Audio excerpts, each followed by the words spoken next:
a warm welcome to our election special To The Point, where we follow the top leaders of the country on the campaign trail. This week we are in the holy city of Varanasi, which is set to reflect the mood of the entire country. It's a live wire contest here between BJP's Prime Ministerial nominee Narendra Modi and the Aam Aadmi Party chief Arvind Kejriwal. Much has been said about the contest here, but in terms of media attention, this is the most attractive constituency so far. Let's go on a political journey with Aam Aadmi Party chief Arvind Kejriwal.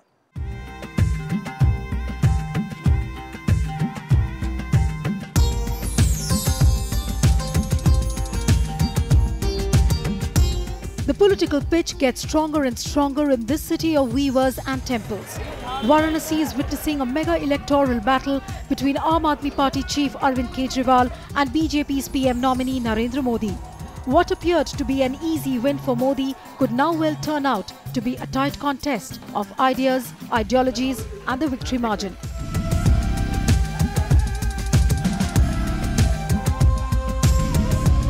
"8 a.m. in the morning, one look at the Aam Aadmi Party office at Varanasi and you would realize how BJP and AAP workers are daring each other.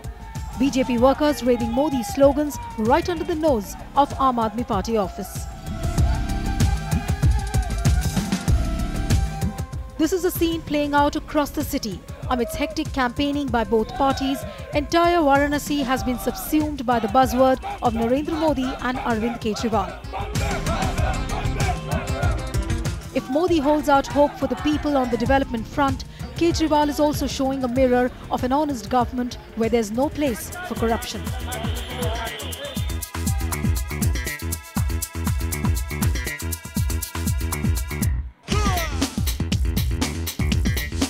Residents of this holy city want to know why Kejriwal has jumped into the electoral fray. Is he here as a serious contender, or is he there to grab attention? We caught up with the Aam Aadmi Party chief Arvind Kejriwal on the campaign trail. The man who has been targeted by Narendra Modi as AK-49, and for many, he remains an enigma as to what he wants in life.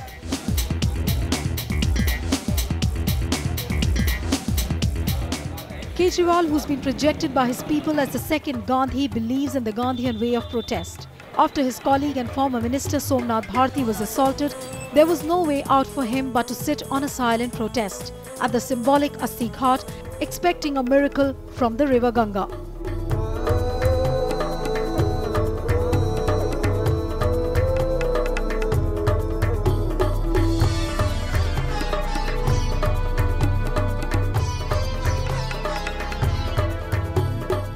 Kejriwal knows that he cannot survive politically only with the protests and hence gets back to proper electioneering.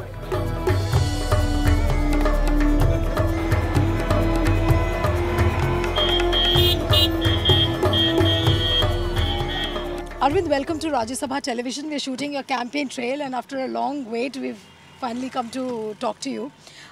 What are your expectations from Varanasi polls this time? Are you really are you hoping to replicate the history which was unfolded during the Delhi Assembly elections? जनता करेगी इस बार. जनता बदलाव चाहती है काशी की. Okay. आपने देखा होगा कि कल जब नॉमिनेशन पेपर्स भरने गए थे, जितने लार्ज नंबर में जनता सड़क पे उतरी, हमारे पास तो पैसे ही नहीं थे. आज बता रहे हैं मोदी जी की रैली में तो 6000 बसें बाहर से आई हैं, आसपास के डिस्ट्रिक्ट से. हमारे पास तो एक भी पैसा नहीं था एक भी बस लाने के लिए. तो ये सारे लोग अपने आप ही आए थे, which shows कि बहुत strong undercurrent है. But sir, looking at the kind of factors which are playing in the perceived Modi way, which everybody is talking about, then you also have Ajay Rai, who has a strong Muslim support base. What are your chances really in this kind of a scenario? I don't have a chance. People have a chance. जनता खड़ी हो रही है. जनता इस बार Congress BJP की politics से निकल के व्यवस्था परिवर्तन चाहती है, ईमानदार राजनीति चाहती है. नहीं, लेकिन क्या आप ये इलेक्शन जीतने के लिए नहीं लड़ रहे हैं? ऑफ कोर्स जीतने के लिए लड़ रहे हैं. मैं इम्पोर्टेंट नहीं हूँ, जनता इम्पोर्टेंट है. मैं जनता के लिए लड़ रहा हूँ और वो जनता देख रही है कि ये सत्ता में आने के लिए नहीं लड़ रहा है, ये ईमानदार राजनीति के लिए लड़ रहा है और जनता ईमानदार राजनीति चाहती है. But so many leaders have denied the perceived Modi wave as such, and you also have earlier said that during this election there has been an attempt to polarize the elections on religious lines. How do you see this whole scenario of polarizing the elections? वो गलत है, उसी के खिलाफ लड़ रहे हैं हम लोग. लेकिन आप ही की पार्टी की शाजिया इल्मी भी थी जिन्होंने अभी कुछ कमेंट किया था कि मुस्लिम्स को भी कम्युनल होना चाहिए. उस स्टेटमेंट को आप कैसे देखते हो? वो उसने गलत बोला था, उसके शब्द गलत थे जी। लेकिन उसने कोई नफरत फैलाने वाली बात नहीं कही थी। उसने ऐसे नहीं कहा कि मुसलमानों को हिंदुओं को मारना चाहिए, मुसलमानों को हिंदुओं के साथ बात नहीं करनी चाहिए, ऐसा कुछ नहीं बोला। So you mean to say that if the election is getting polarized on religious lines, it's okay? I never said that. When did I say that? Okay.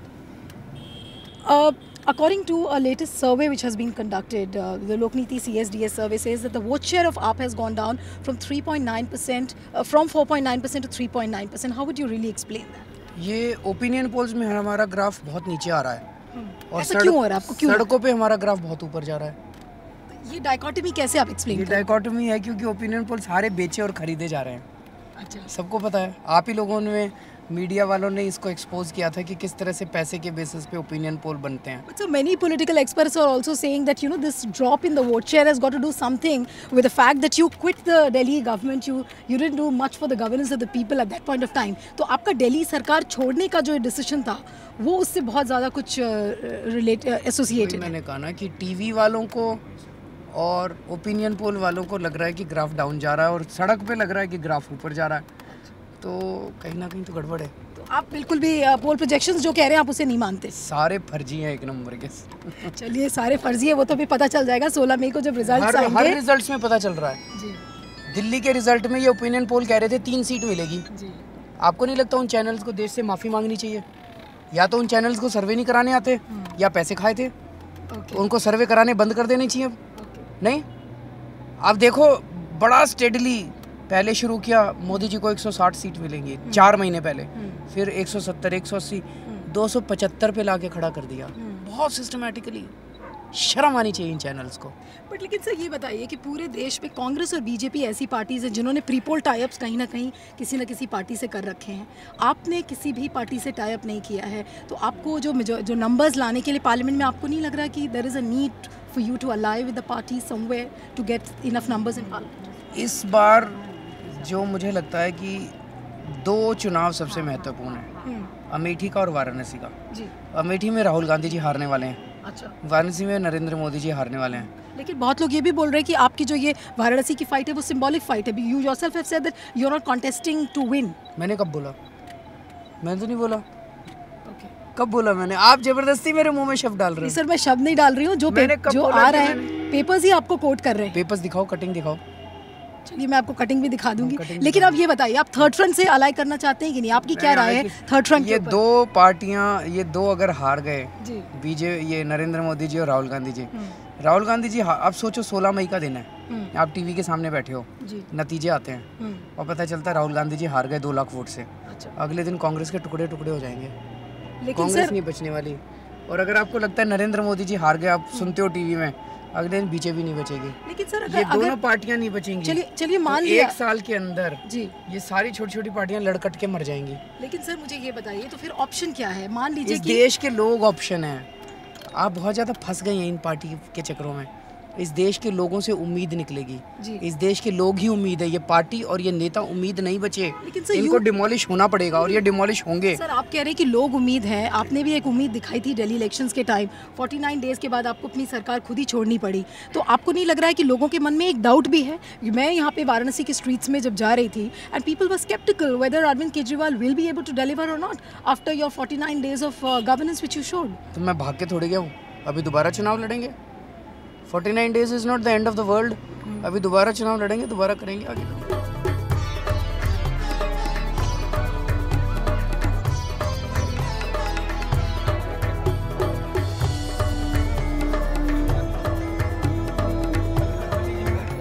Right now, I am at the Manikarnika Ghat in Varanasi, which is supposed to be one of the most auspicious ghats, and the people who throng here are basically talking about one issue, and that is development. They say that so many governments have come and gone, but development is one issue which has really remained a far cry. It has remained elusive. In fact, I have with me a number of people here at the Ghat. We'll speak to them about what they feel about this whole issue. Sir, आपका नाम क्या है? Ashok Pandey advocate मेरा नाम है। मैं यहीं बनारस में रहता हूँ और यहीं मेरी पैदाइश भी हुआ है। अच्छा, ये बताइए कि जो वाराणसी में जिस तरीके का कॉन्टेस्ट इस बार देखा जा रहा है कि बीजेपी के prime ministerial candidate Narendra Modi हैं, जिनसे लोगों को बहुत उम्मीद है कि जिस तरीके का विकास उन्होंने गुजरात में किया है, ये उम्मीद लोग कर रहे हैं कि शायद उसी तरीके का विकास यहाँ पर वाराणसी में देखने को मिलेगा। दूसरी तरफ केजरीवाल जी हैं, आपको क्या लगता है इस पूरे कॉन्टेस्ट में जीत किसकी होगी और किस मुद्दे पे लोगों को वोट यहाँ पर देना चाहिए? यहाँ पर सबसे पहली चीज़ तो ये है कि आपने कहा कि दो पार्टियाँ चुनाव लड़ रही हैं, नरेंद्र मोदी और मिस्टर केजरीवाल। ये लोग तो बाहर से आए हुए हैं। केजरीवाल ठीक है कि उत्तर प्रदेश में रहने वाले गाजियाबाद के, लेकिन मोदी को आप एक एज एन आउटसाइडर देखते हैं। जी हाँ, जी हाँ। नहीं तो क्या आपको उम्मीद नहीं है कि वो काम करेंगे? वो नहीं कर पाएंगे। देखिए यहाँ पर पैसा बहुत आता है। पिछली सरकार ने भी काफ़ी पैसा यहाँ देता है, मतलब दिया, लेकिन उसका जो प्रक्रिया होना चाहिए विकास के मामले में, गंगा की सफाई के मामले में, वो हुआ नहीं। 387 करोड़ रुपए इस गंगा के नाम पर गवर्नमेंट ने दिया, लेकिन आज भी आप देख सकती हैं कि गंगा में आज भी गंदगी बहुत ज़्यादा है। आपको क्या लग रहा है इस बार का जो चुनाव है, आपकी क्या फीलिंग है पूरे चुनाव को लेकर? यही विचार है कि माने मोदी को भी इस बार बना करके देखा जाए। मौका देना चाहिए। मतलब एक्सपेरिमेंट करने में कोई हर्ज नहीं है, आपका कहना है? मोदी नहीं दे पाएगा, आप क्या कह रहे हैं? केजरीवाल दे पाएगा। कोई किस लिए 10 दिन का सरकार बनकर हटा दिया, वो सरकार सीट अपने ले रखा। अच्छा, तो उन्होंने 49 डेज की जो सरकार बना के छोड़ दिया, आपको उससे शिकायत है? आप कुछ कह रहे थे, आप हाँ, बताइए। अटल बिहारी वाजपेयी जी रहे, महंगाई को और रखे सीमा दर्जे पर, और उनके हटते ही महंगाई बढ़ती गई। अब वैसा तो फिर आ रहे हैं मोदी जी, खैर उन्हीं के वो चेले ही हैं, और अच्छा हो सकता है कि काम करेंगे मोदी जी। अच्छा भी हो सकता है और ये भी हो सकता है कि कोई विकास ना हो। नहीं, विकास होगा क्यों नहीं, विकास तो किए हैं अपने यहाँ तो विकास किए हैं वो, तो उसी मुद्दे पर यहाँ भी विकास करेंगे। ऐसी बात नहीं है, जो विकासशील आदमी है वो हमेशा विकास करेगा। So you see there are mixed reactions coming from all the people here. Some are hoping that Modi could go on the lines of development, whereas some people are really skeptical because earlier government has sent in the money, but actual implementation has not taken place.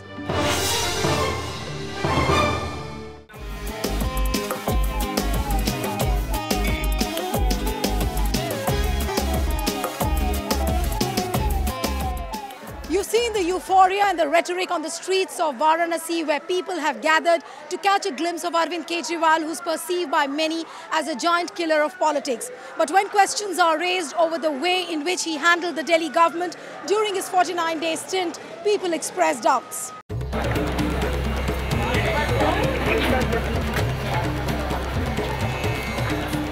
It's a hot afternoon at 3 p.m. Arvind is getting ready for a public meeting in the Muslim-dominated area of Dal Mandi. Arvind realizes the power of the Muslim vote, which is roughly 25%. And AAP's strategy is to wean the Muslim votes so that they polarize towards the strongest candidate.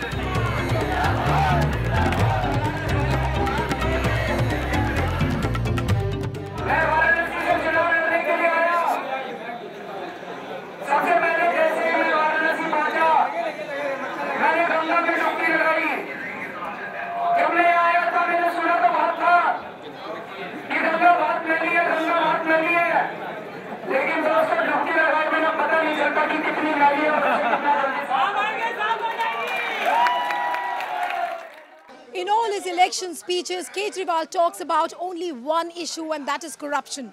Be it Congress or BJP, he informs the people about the corrupt practices of both these parties.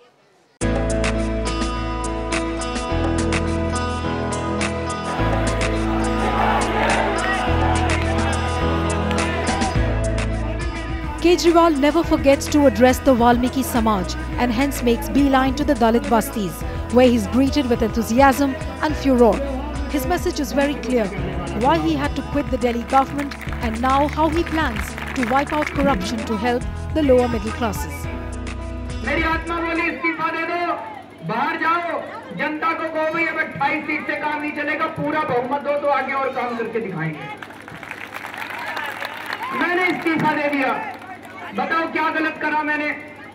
इस्तीफा ही दिया है, कोई गलत काम तो नहीं करा, पैसे तो नहीं खाए मैंने, भ्रष्टाचार तो नहीं करा। हारी है, मोदी की बारी है, हारी है, मोदी की बारी है। Most of the Aam Aadmi Party slogans in Varanasi are targeting Sheila Dikshit, Ambani Group and Narendra Modi. For example, one slogan says, पहले शीला हारी थी अब मोदी की बारी है. Another slogan says, पहले चली थी अंबानी की अब चलेगी हिंदुस्तानी की. So that's the way the slogans have been coined, and that is what is making the atmosphere here completely politically surcharged.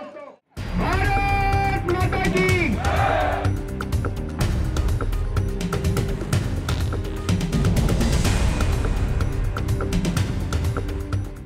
Aam Aadmi Party chief has made Reliance gas pricing a big issue this poll season, creating a political space which is hard to ignore. The issue touches the raw nerve of the people and therefore finds acceptance by all and sundry. Narendra Modi ji अगर प्रधानमंत्री बन गए तो अपने gas के दाम प्रधानमंत्री बनते ही 4 गुने कर देंगे। मेरे पास कागज है, झूठ नहीं बोल रहा। इसलिए मैं वाराणसी से चुनाव लड़ने के लिए आया हूं कि उनको हराना बहुत जरूरी है। इतनी महंगाई हो जाएगी, बर्दाश्त नहीं की जाएगी।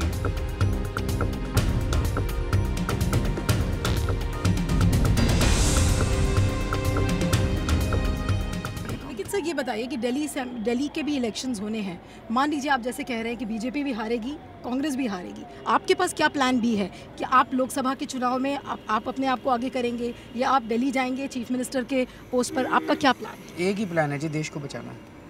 There is no plan, there is plan A, plan B, plan C, plan D, देश को बचाना है। सर जब आप ये एक स्टेटमेंट जब देते हैं ना कि देश को बचाना है, वो बहुत ही मतलब रेटरिक भी है और काफ़ी मतलब लोग उसको बिलीव तो कर लेते हैं, बट बाद में जब उस पर चिंतन होता है तो लोग सोचते हैं कि कैसे करेगा ये आदमी। मैं थोड़ी करूँगा, देश के लोग करेंगे, आपके साथ मिलके करेंगे। लेकिन सर लोग मैं आपकी बात से बिल्कुल सहमत हूँ कि लोगों में जो पावर है वो किसी में नहीं है, लेकिन एक प्लान होता है, उसके तहत आप कैसे करोगे? क्योंकि आपकी एक पार्टी ऐसी भी है, it has been perceived that it lacks an ideological base. You have just one anti corruption, you have just one anti-corruption agenda which has been sustaining your movement. Do you think that is enough to take forward your party? What is Modi's agenda? Modi says that he's a pro-development man. आप कैसे यकीन करते हो उन्होंने development किया? मैं नहीं यकीन करती। मैं भी नहीं करता। तो उनका तो कोई एजेंडा ही नहीं है। हमारा कम से कम एक एजेंडा है। अच्छा, उनका तो 0 एजेंडा है।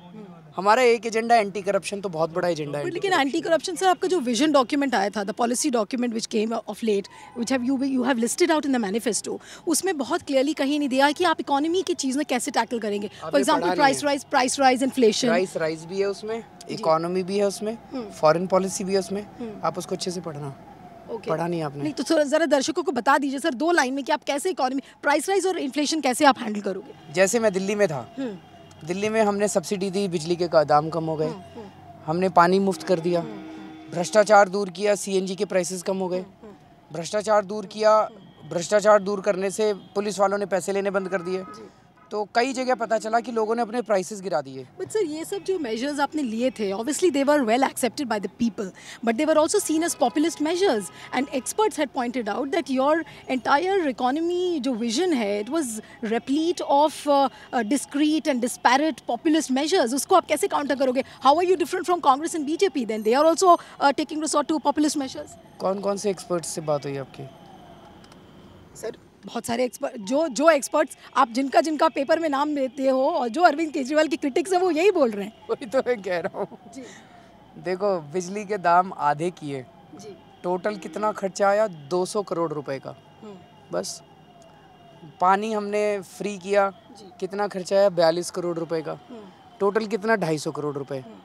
अगर मैं एक अपने लिए हेलीकॉप्टर खरीद लेता, हेलीकॉप्टर 400 करोड़ का आता है, तो आप सारे कहते बहुत प्रोग्रेसिव चीफ मिनिस्टर है, वेरी एफिशिएंट चीफ मिनिस्टर, अपनी छत से उड़ता है और सेक्रेटेरिएट की छत पे उतरता है, एंड वेरी गुड चीफ। मैंने अपने लिए हेलीकॉप्टर नहीं खरीदा, मैं सड़क पे चलता हूँ और मैंने वो पैसा जनता को दे दिया। तो आगे तो देखो कितना रिग्रेसिव चीफ मिनिस्टर है, सब्सिडी देता है। देखो सब्सिडी बड़ी गंदी चीज़ है।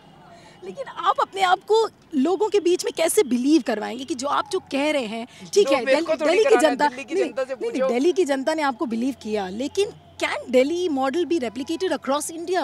You are contesting on so many seats. Aam Aadmi Party is contesting on so many seats. होएगा, चिंता मत करो, सच्चाई पे यकीन रखो, होता है, सच्चाई की जीत होती है। अच्छा सर, आप वाराणसी से चुनाव लड़ रहे हैं, वाराणसी के जो कुछ मुद्दे हैं, इंफ्रास्ट्रक्चर पे किसी भी गवर्नमेंट ने ध्यान नहीं दिया, चाहे वो स्टेट गवर्नमेंट हो चाहे सेंट्रल गवर्नमेंट हो। Unemployment, infrastructure, health care, education, ये सब इश्यूज़ के बारे में आपकी क्या रणनीति है? What are you really planning? सारी चीज़ों की जड़ में एक ही चीज़ है, वो है इनकी नीयत ख़राब है। पैसे की कमी थोड़ी है। 49 दिनों में सरकार में मैंने एक ही चीज़ सीखी, सरकार में पैसे की कमी नहीं है, उनकी नीयत ख़राब है, हमारी नीयत साफ़ थी, इसीलिए हम 49 दिन में इतना काम कर पाए। अगर गंगा एक्शन प्लान में हज़ारों करोड़ खर्च दिए, इन्होंने अरबों रुपए खर्च दिए, कहाँ गया पैसा? गंगा मैली की मैली रह गई। अब मोदी जी आ जाएंगे तो अरबों रुपए और खर्च देंगे, गंगा मैली की मैली रहेगी।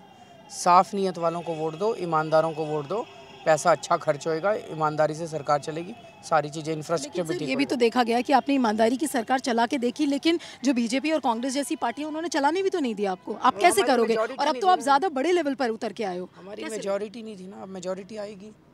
Are you hopeful? What is the figure you're looking at? करना है उनको, ईमानदार सरकार चाहिए तो हमें वोट देगी, बेईमान सरकार चाहिए तो बीजेपी। कोई तो नंबर होगा जो विच यू आर टारगेटिंग। जैसे बीजेपी कहती है हम 300 का आंकड़ा पार करेंगे, आम आदमी पार्टी का क्या आंकड़ा है?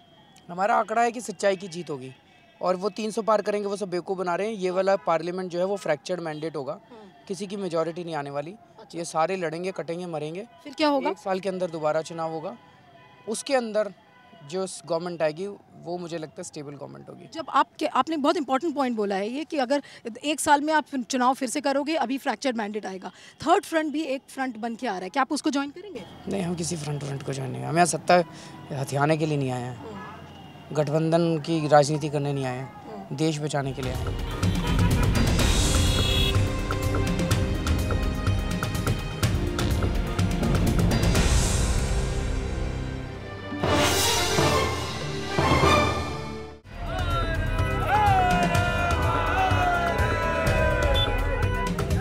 We are now heading towards the Ramkatora Malin Basti.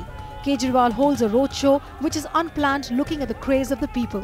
All want to catch a glimpse of a man who's taken on the government opposition by one unifying factor: root out corruption by any chance.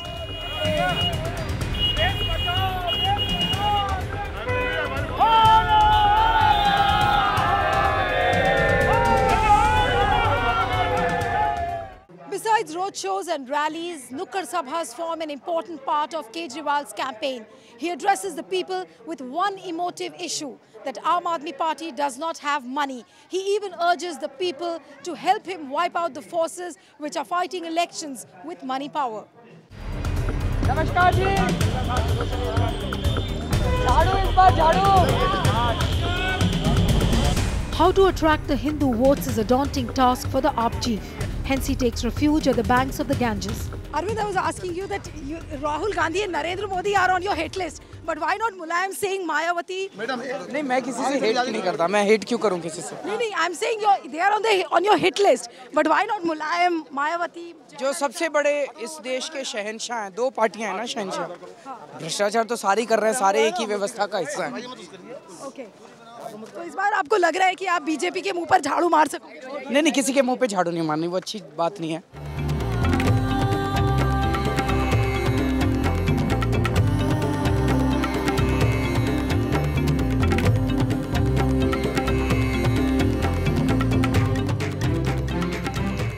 Can Aam Aadmi Party make the cut in Varanasi? That's a crucial question which everyone is asking. If you talk to the people here at the Ghats, they don't see Aam Aadmi Party's Arvind Kejriwal as a potential winner, but they do recognize him as a potential force as far as the national political discourse is concerned.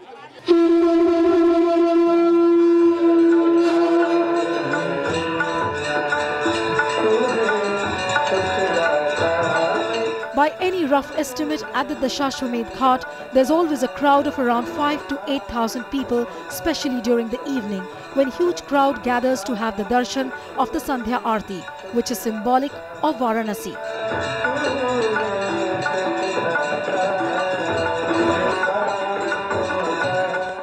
Varanasi has always been known for its rich cultural and historical legacy. At the moment, no one knows which way the contest will swing. But as far as the political history is concerned, Varanasi will again make the cut. That's all we could pack up in this half hour on the campaign trail. Goodbye and thanks for watching.